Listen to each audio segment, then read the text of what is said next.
be lifted above all other gods. We lay our crowns and worship you. Oh, be lifted above all other gods. Shalom à vous, chers frères et sœurs en Christ. Je nous bénis dans le nom puissant de Jésus-Christ de Nazareth. Je rends grâce à Dieu le Père, Dieu le Fils, Dieu le Saint-Esprit, qui nous a accordé la liberté, la grâce. Celui qui a renouvelé l'alliance de sauve de vie avec tout un chacun de nous. Que son nom soit glorifié pour toujours au nom puissant de Jésus-Christ de Nazareth. Amen. Alors nous allons prier ensemble. Père, nous te disons merci pour cette opportunité que tu nous as accordée, Papa. Merci pour ta parole, merci pour ta puissance. Merci Seigneur de ce que celui qui m'écoute, celui qui me regarde actuellement est impacté par la puissance de l'Esprit Saint. Que ton nom soit béni au nom puissant de Jésus-Christ de Nazareth. Amen. Nous sommes rapidement dans le livre de Matthieu chapitre 3.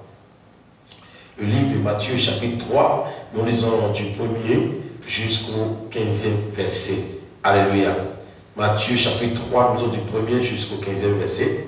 En ce temps-là parut Jean-Baptiste, prêchant dans le désert de Judée. Il disait, répandez-vous car le royaume des cieux est proche.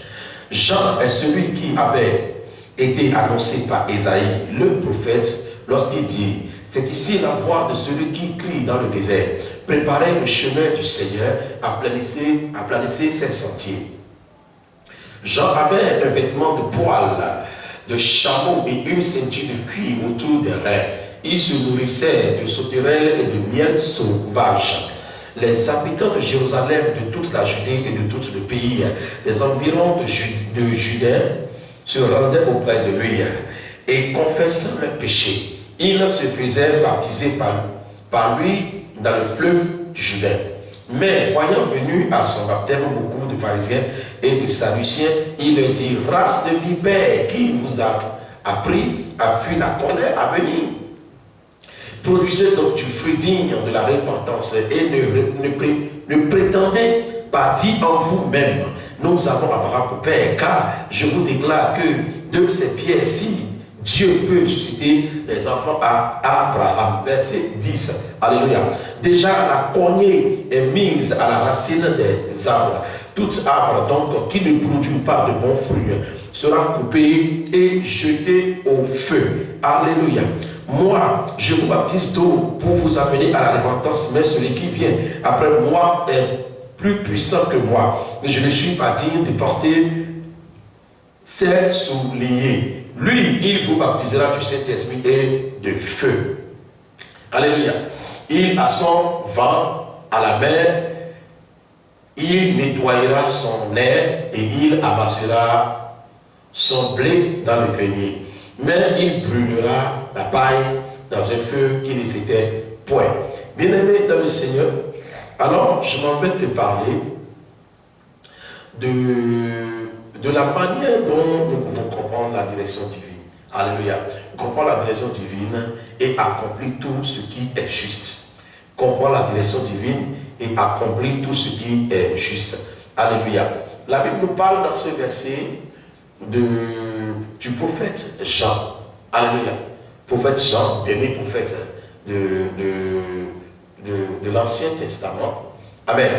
Et chacun de nous, nous savons comment Zacharie et Élisabeth ont été bénis par cette grossesse prophétisée par l'ange Gabriel à Zacharie. Alléluia. Alors, si nous parlons de la direction divine, nous parlons des choses qui se produisent en esprit. La parole qui doit nous conduire dans le surnaturel. Alléluia. Alors, chacun de nous, nous devons comprendre quelque chose de très important aujourd'hui. Nous devons comprendre que quand nous parlons de la parole de Jésus-Christ, nous parlons de surnaturel. Dieu est invisible, Dieu est esprit.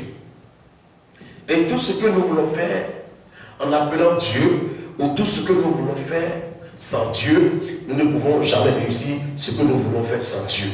Alléluia. Alors, nous devons comprendre que nous sommes en train de composer avec le surnaturel.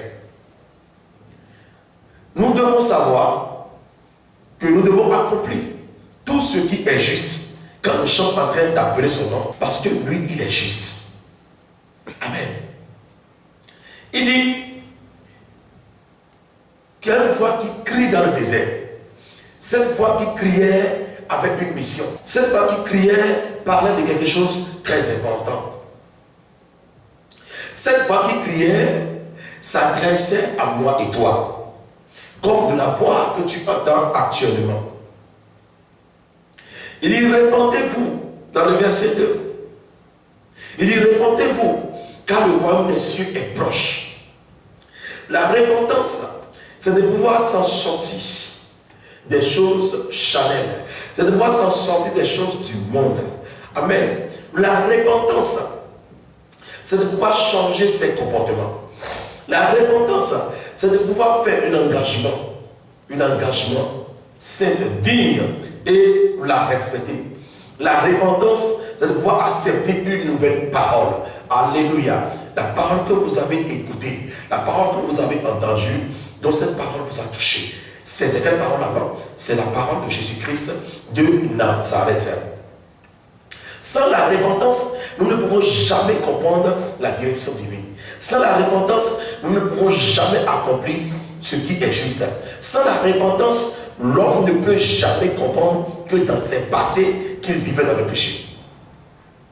Bien aimé, si moi et toi nous sommes prêts, si tu n'es pas prêt à pouvoir se repentir, alors sache que tu es parmi les églisiens. Quand je parle des églisiens, je parle de ces personnes qui vont à l'église matin, midi, soir, mais qui ont toujours des arguments ou des principes personnels.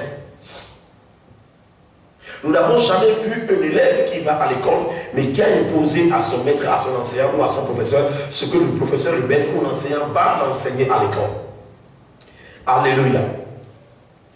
La repentance, c'est de pouvoir enlever tes mains dans la fornication, de pouvoir enlever tes mains dans le vol, c'est de pouvoir enlever tes mains dans des drogues, dans les boîtes de nuit, dans les boissons alcooliques. La repentance, c'est de pouvoir être digne, c'est de pouvoir se donner seul à Dieu. La repentance, c'est de pouvoir comprendre celui que tu as accepté dans ta vie. Alléluia. Et écoutez-moi très bien. Pour vous parler de la vraie repentance, la vraie repentance commence de la pensée. Ce que vous avez dans votre pensée. Si vous n'êtes pas prête à pouvoir enlever vos mains dans ces choses que vous faites, si vous n'êtes pas prête à pouvoir s'engager dans la vraie vie, si vous n'êtes pas prête à pouvoir dire à vous-même ce que je fais n'est pas bon, ce que je fais n'est pas normal, alors vous ne pouvez jamais se repentir. Alléluia. Jean dit, répentez-vous, car le royaume des cieux est proche. Aujourd'hui, chacun de nous, nous avons écouté le message de repentance sur plusieurs manières. Où nous donnons nos arguments. Ah oui, moi, je me suis repenti, je me suis repenti. Mais n'est-ce pas la même Bible qui a dit que, et nous avons des arguments que nous avons donnés aujourd'hui au message de la repentance. Il dit, répentez-vous. Et quand Jean a commencé à parler, la Bible dit que les gens chantaient, les gens l'écoutaient. Plusieurs de ces personnes qui l'écoutaient ont commencé par donner leur vie. Ils ont commencé par accepter d'être baptisés. Vous devez accepter d'être repenti pour pouvoir entrer dans le royaume des cieux. Vous devez accepter d'être repenti pour pouvoir entrer dans le royaume de Christ. Vous devez accepter d'être repenti. Alléluia. La première chose, c'est la repentance. Si vous n'êtes pas repenti, vous ne pouvez jamais comprendre ce qu'est la direction divine et accomplir tout ce qui est juste. Mais chers, si vous n'avez pas la direction divine, vous ne pouvez jamais accomplir ce qui est juste. Jamais. Alléluia. Deuxième chose qu'il faut, c'est de pouvoir produire de bons fruits. Il dit produisez donc du fruit digne de repentance. Le verset 8 à 9. Il dit produisez donc du fruit digne de la repentance. Du fruit digne de la repentance. Et ne prétendez pas dire en vous-même, nous avons Abraham pour père, car je vous déclare que de de ces pierres si Dieu peut susciter des enfants à Abraham. Ce qu'il dit par là est que nous devons produire le fruit de notre repentance. Si réellement j'ai été repenti, comment puis-je produire le fruit de la repentance? D'abord, le fruit de la repentance commence par le changement du comportement, le changement du langage. Bien aimé, je peux même aussi aborder le sujet de nos habillements. Nos habillements doivent montrer le fruit de repentance. Les amis que nous collaborons doivent aussi montrer le fruit de la repentance. Notre manière de parler à côté des païens, notre manière de parler à notre supérieur, notre manière de parler à nos parents, notre manière de se comporter dans l'église doit montrer le fruit de la repentance. Nous ne pouvons pas montrer la repentance à l'église seule et arriver ailleurs et devenir autre chose. C'est pas normal. La Bible dit, ne prétendez pas dire en vous-même, nous avons Abraham pour père. Car je vous déclare que de cette pierre-ci, Dieu peut susciter des enfants à Abraham. Parce que Abraham est ami de Dieu, parce que Abraham est le très aimé de Dieu, c'est pourquoi moi et toi, nous sommes libres de faire notre volonté. Si nous sommes devenus comme ça, nous ne sommes pas des vrais fils, des vrais enfants dignes d'Abraham. Parce que si mon père a obéi à Dieu et que moi, son enfant, je ne suis pas prêt à pouvoir obéir à Dieu, alors je ne suis pas le vrai fruit de mon père. La vraie repentance, la première repentance, commence par quand vous avez écouté la parole et vous l'avez acceptée et vous avez commencé par vous comporter selon la parole que vous avez écoutée. Alléluia. Si nous ne comprenons pas ce qu'est la direction divine, nous serions en train de dire en nous qu'avec notre sagesse, nous pouvons y arriver. Nous serions en train de dire en nous que oui, ce que je peux faire, la vie normale que je devais mener, c'est ça que je suis en train de mener. Mais cher, écoutez-moi très bien. La direction divine est très importante pour chacun de nous. Je suis pasteur, apôtre, évangélique, je suis prophète, je suis tout ce que nous voulons, je suis enfant de Dieu, c'est très bien. Mais si je n'ai pas la direction divine, comment puis-je comprendre des endroits où il faut poser les pieds, des endroits où il faut parler pour s'en sortir, des endroits où il faut constater qu'il y a un danger sur mon chemin? Alléluia. Il dit, il ne faut pas dire que moi je suis un enfant d'Abraham, donc moi je n'ai pas besoin de ces choses. Mais non. Nous en avons besoin chacun de nous. Nous en avons besoin chacun de nous. Depuis le jour où moi et toi nous avons accepté Christ, depuis le jour où tu as accepté Christ, il y a des choses qui se répètent dans ta vie. Il y a des choses que tu essaies de pouvoir les laisser, dont tu n'arrives pas à la laisser. Bien aimé, je te comprends. Oui, je te comprends que ce n'est pas facile de pouvoir le faire. Mais la Bible dit que quelque chose concourt au bien de ceux qui aiment Dieu. Alléluia.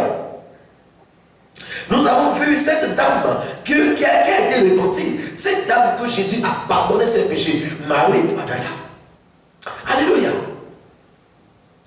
Nous avons vu la vraie repentance dans sa vie. Quand on devait la condamner pour l'adultère, elle a été attrapée.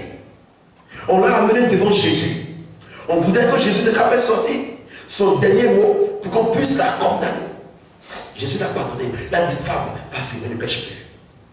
Cette femme s'est repentie totalement. Elle n'a plus fait cela. Alléluia. Au moment où moi et toi, nous avons monté nos orgueils. Nous avons monté nos principes. Nous ne voulons pas se rabaisser. Au moment où moi et toi, nous sommes assis dans l'église. Et nous avons commencé par corriger la prédication de l'homme de Dieu. Au moment où moi et toi, nous prenons la Bible et avec la Bible, nous voulons monter au-dessus de nos parents. Au moment où moi et toi, nous avons peu de connaissances. Nous avons commencé par gagner un bon salaire. Nous disons en nous-mêmes, je suis déjà mature, j'ai déjà grandi, je connais déjà le chemin, je peux y arriver. Mais quel genre de chemin tu connais? La formation que tu as faite, ce n'est pas une direction divine. Mais non. Ce que nous parlons ici, là, la Bible parle du surnaturel. Alléluia. Dans le verset 10, il dit, déjà la cognée est mise à la racine des arbres. Toute arbre donc qui ne produit pas de bons fruits sera coupée et jetée au feu. Chacun de nous, nous avons été envoyés dans ce monde pour pouvoir produire un fruit. L'œil de Dieu est sur nous. Dieu nous voit à tout moment. Alléluia. La houe, la cognée, le jugement, tout ce que le Père peut prendre pour pouvoir nous corriger, pour pouvoir te corriger, il est mis déjà là. Et quand l'erreur est produit comme ça, la Bible dit quoi? Qu'on va couper l'arbre et on va le jeter dans le feu. Es-tu parmi ces arbres qu'on doit couper? Es-tu parmi ces personnes dont on va les ôter rapidement de la vie? Dis-moi, il te faut encore combien d'années pour que tu puisses te repentir? D'abord, la première personne qui jouit la repentance, c'est toi-même. Quand tu vas accepter d'être repenti, alors ta vie va changer.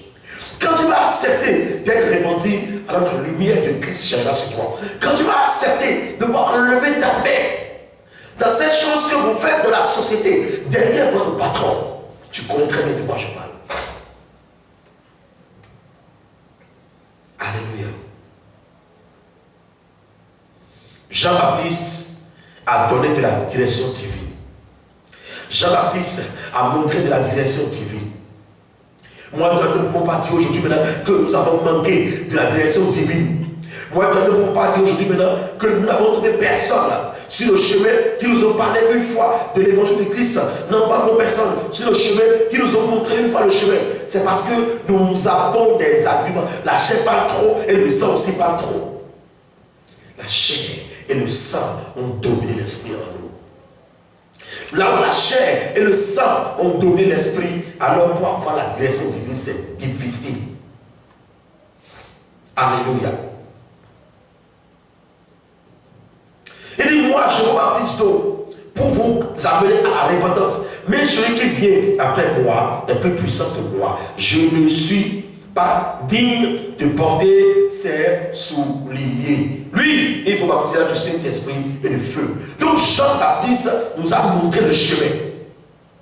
Il dit, moi je suis en train de vous baptiser avec l'eau, mais il y a quelqu'un qui viendra après moi. Ce dernier, je ne suis pas digne de pouvoir dire quelque chose à sa place. Je ne suis pas digne. Quand il est là, je n'ai pas de parole. Lui, il va vous baptiser avec le Saint-Esprit et du feu. Donc Jean connaît la mission qu'il avait. Jean nous a parlé de la direction divine. Jean nous a montré de la direction divine.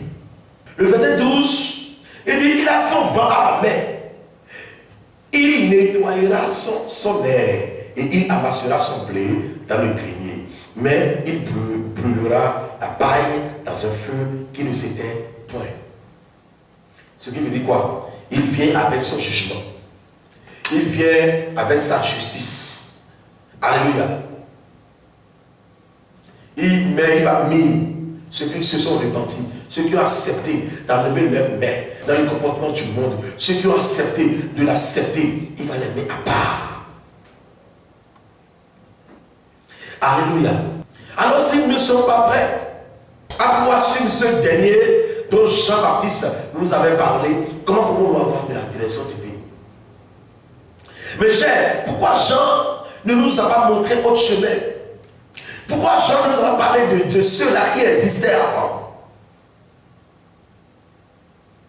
Mais Jean-Baptiste a grandi dans une maison. Et il a vu des choses qui se passaient dans cette maison. Pourquoi Jean-Baptiste ne nous a pas parlé de ces personnes-là? Parce que Jean-Baptiste connaissait la mission qu'il a. Sa mission est de pouvoir préparer le chemin. Sa mission est de pouvoir préparer le cœur. Sa mission est de pouvoir nous orienter. Sa mission est de pouvoir nous parler du Fils de Dieu, de celui qui va venir. Alléluia. Jean a donné de la direction divine. Jean nous a parlé de la direction divine. Celui qui est venu te parler de Christ, il te parle de la direction divine. Celui qui t'enseigne la parole de Dieu, il te montre la direction divine. Alléluia. Celui qui te prêche la parole de Christ, il te montre la direction divine. Celui qui te dit d'enlever tes mains dans le péché, il te montre la direction divine. Alléluia. Celui qui t'a délivré, il te montre la direction divine. Celui qui t'a guéri, il te montre la direction divine. Celui qui prie pour toi, il te montre la direction divine. Alléluia. Amen. Et dans le verset 13, il dit, alors Jésus vint de la Galilée au Jourdain vers Jean pour être baptisé par lui. Mais Jean s'y opposait en disant, c'est moi qui ai besoin d'être baptisé par toi et tu viens à moi. Jésus lui répondit, laisse faire maintenant, car il est convenable que nous accomplissions ainsi tout ce qui est juste. Et Jean ne lui résista plus. Alléluia. Jean opposait, mais Jésus a résisté, qu'il doit le baptiser, que c'est un ordre spirituel. Alléluia. Jésus dit, laisse faire maintenant. Parce que Jean, c'est ta mission, ça. Bien aimé, chacun de nous avons notre mission sur la terre. Je dis merci à Dieu pour la vie de Jean-Baptiste, qui a compris, Jean-Baptiste, qui connaît la mission pour laquelle il a été envoyé. Jean-Baptiste savait très bien que lui n'est pas le sauveur, mais lui est là pour préparer le chemin pour le sauveur. Il a parlé bien, il a parlé normal de celui qui doit arriver. Il a honoré, il a même dit que je ne suis même pas digne de voir mes pieds dans ces sandales. Non, je ne suis pas digne. Il a dit, moi je ne peux même pas baptiser comme lui. Il dit, moi je vais vous baptiser avec l'eau. Mais quand lui va arriver, lui va vous baptiser avec quoi? Avec le Saint-Esprit et le feu. Alléluia.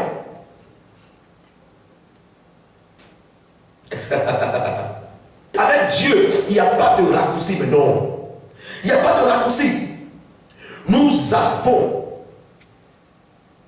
des enseignements à suivre. Nous avons des instructions à suivre.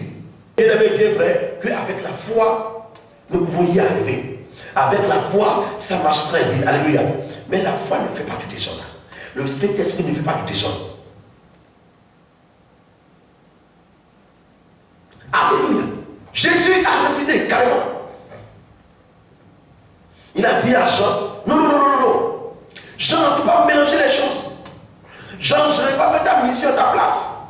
Et Jean, tu n'es pas là pour faire ma mission à ma place. Ce qui veut dire que Jean connaissait sa mission, Jésus-Christ aussi connaissait sa mission. Jésus lui répondit, laisse faire maintenant, car il est convenable que nous accomplissions aussi tout ce qui est juste. Et Jean ne lui résista plus. Ce qui était juste, c'est que Jésus doit se laisser faire baptiser par Jean-Baptiste. Ce qui est juste, c'est que Jésus a considéré Jean-Baptiste toujours comme un prophète, comme un envoyé, comme un missionnaire. Ce qui est juste est que chacun d'eux parmi les deux connaissent leur place, leur poche. Alléluia. Ce qui est juste est que l'autre ne veut pas faire la mission à la place de l'autre. Il dit quoi? Il est convenable que nous accomplissions ainsi tout ce qui est juste.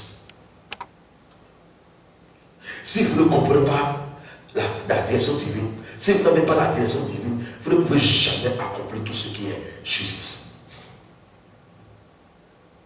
Alléluia. Est-ce que pour nous comprendre, en tant que des pères de foyer, que les enfants ont leur place, est-ce que nous pouvons comprendre que nous devons accomplir tout ce qui est juste dans nos foyers? En donnant à chacun son droit, est-ce que nous pouvons comprendre qu'il est juste que chacun de nous se comporte en tant qu'un chrétien, en tant qu'un enfant de Dieu dans l'église, dans le monde, à côté des païens? Il est temps pour que nous accomplissions tout ce qui est juste. Celui qui a la direction divine va forcément accomplir tout ce qui est juste. Si vous avez la direction divine et vous vivez dans l'injustice, mais quel genre de chrétien vous êtes en ce moment? Notre conscience ne nous parle plus. L'Esprit de Dieu en nous ne nous parle plus. Alléluia. Mais quelle voix nous entendons désormais maintenant? Quelle voix moi et toi nous entendons enfant? Dis-moi, quelle est la position que tu occupes actuellement dans le royaume de Christ? Tu as été exclu ou bien tu demeures toujours dedans? La direction divine vient de Dieu. Je dis bien, la direction divine, elle vient de Dieu. Dans le livre des Eaux, chapitre 14. La Bible nous a parlé, là, l'Éternel dit à Moïse, l'Éternel parle à Moïse et dit, parle aux enfants d'Israël qui se détournent et qui campent devant Pi-Hahirosh, entre Migdol et la mer, vis-à-vis de Baal-Chiphon. C'est en face de ce lieu que vous camperez près de la mer. Verset 2. Pharaon dira des enfants d'Israël, ils sont égarés dans le pays, le désert les enferme. Alléluia. J'endurcirai le cœur de Pharaon et il les poursuivra. Mais Pharaon et toute son armée serviront à faire éclater ma gloire et les Égyptiens sauront que je suis l'Éternel. Et les enfants d'Israël firent ainsi. Alléluia. On annonça au roi d'Égypte que le peuple avait pris la fuite. Alors le cœur du roi, le cœur du Pharaon et celui de ses serviteurs fut changé à l'égard du peuple. Il dit, qu'avons-nous fait en laissant aller Israël dont nous n'aurons plus les serres vides? Et Pharaon attela son char et il prit son peuple avec lui. Alléluia. Il prit 600 chars d'élite et tous les chars de l'Égypte, il y avait surtout des combattants. L'Éternel endurcit le cœur de Pharaon, roi d'Égypte, et Pharaon poursuivit les enfants d'Israël. Les enfants d'Israël étaient sortis de la main levée. Alléluia. Bien aimé, pour que les enfants d'Israël sortent de la servitude, pour que les enfants d'Israël soient délivrés de la servitude de l'ennemi, il faudra que ce soit Dieu qui a donné la direction, qui a montré la direction divine d'abord. Sans avoir su la direction divine, sans avoir compris la direction divine, moi et toi, nous ne pouvons jamais sortir de la main de nos ennemis. Il nous faut la direction divine. La direction divine nous montre maintenant ce qui est en cachette, ce qui nous a câblés et comment pouvons-nous sortir de cela. Et là, nous sommes libérés. Alléluia. Dans le verset 13, lisons le verset 13. Dans le verset 13 du livre des Eaux, chapitre et 14. Il dit, Moïse répondit au peuple, ne craignez rien, restez en place et regardez la délivrance que l'Éternel va vous accorder en ce jour, car les Égyptiens que vous voyez aujourd'hui, vous ne les verrez plus jamais. Donc par Moïse, Dieu montrait la direction divine. Les enfants d'Israël ont quitté de la main de leurs ennemis, ils ont quitté de la main du Pharaon, mais au cours du chemin, ils ont eu peur. Et il va falloir pardon, qui est Moïse là, qui était en train de les parler. Non, vous allez faire comme ça, faites comme ça, n'ayez pas peur. Dieu est avec vous, il va vous sauver. Alléluia. Et le verset 15, il dit, le verset 15, il dit, l'Éternel dit à Moïse, pourquoi s'écrire? Parle aux enfants d'Israël et qu'ils marchent. Parce que les enfants d'Israël, à un moment donné, dans le verset 14, a commencé à crier. Ils ont eu peur. Ils se posaient la question, est-ce que réellement nous sommes dans la foi que c'est Dieu qui est en train de nous appeler? Ne prenons pas la direction divine comme le beurre, comme le miel, je ne sais pas, comme de l'eau sucrée. Mais non, quand on parle de la direction divine, mes chers, il y a tout dedans. Je vous dis, il y a tout dedans. Les enfants d'Israël ont préparé le désert avant de pouvoir arriver au Canaan. Jésus-Christ a préparé la mort avant de pouvoir avoir la résurrection et aller vers son Père. Cela ne dit pas que je suis en train de dire que toi, tu vas mourir d'abord. Mais non. Mais tu dois mourir avec Christ et ressusciter avec Christ. De pouvoir se donner à Christ. Comprendre la direction divine et accomplir tout ce qui est juste. Quelqu'un qui a la direction divine, il accomplit tout ce qui est juste. Et que Dieu nous bénisse. Dit Amen. Nous allons prier ensemble. Éternel des armées, nous te disons merci à ma Père pour cette grâce que tu nous as accordée. Merci Père, parce que j'ai parlé avec mon frère, j'ai parlé avec ma soeur, il a écouté le message, tu es resté avec nous Seigneur, ouvre ce message dans sa vie, et que ce message trouve de la place dans son cœur. Au nom puissant de Jésus-Christ, nous avons ainsi prié. Amen. Merci beaucoup à vous, que Dieu vous bénisse. Bye bye et à la prochaine.